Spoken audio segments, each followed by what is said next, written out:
ଗୋଟେ ଦିନରେ ଆପଣଙ୍କ ପାଖରେ ଗୋଟେ ଇମ୍ପୋର୍ଟାଣ୍ଟ କଥା ବତାଉଛି, ଶୁଣନ୍ତୁ।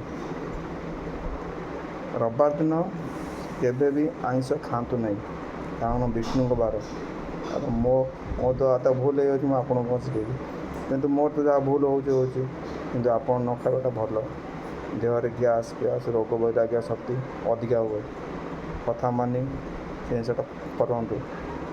ରବିବାର ଦିନ ଟୋଟାଲି ଛୁଅନ୍ତୁନି ସେ ଜିନିଷ। ଗୋଟେ ସଜନା ଶାଗ, ଗୋଟେ ହେଲା ତୁଳସୀ ମାଆଙ୍କ ପାଖରେ ପାଣି ଦେବା, ଆଉ ତୁଳସୀ ମାଆଙ୍କ ପତ୍ରକୁ ଛିଣ୍ଡାଇବା କେବେ କରନ୍ତୁନି।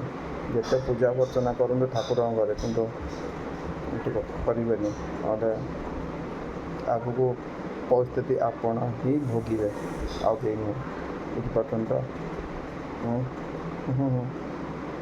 କମେଡ଼ି ଫର୍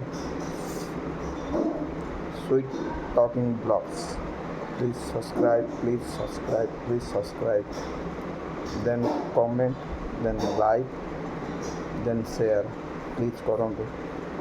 କେତେ ଚେଷ୍ଟା କଲେଣି, କିନ୍ତୁ ଆପଣ ଆଶୀର୍ବାଦ ଟିକେ ଦିଅନ୍ତୁ ମୋ ଉପରକୁ ଉଠେ ଟିକେ।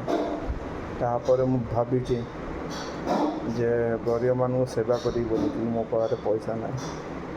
ଆଜି କୁକୁର ଗାଈ ଭଳିଆ ମୁଁ ଖଟିକି ବହୁତ କମ୍ ପଇସାରେ ମୋ ଘର ମୁଁ ଚଲାଉଛି।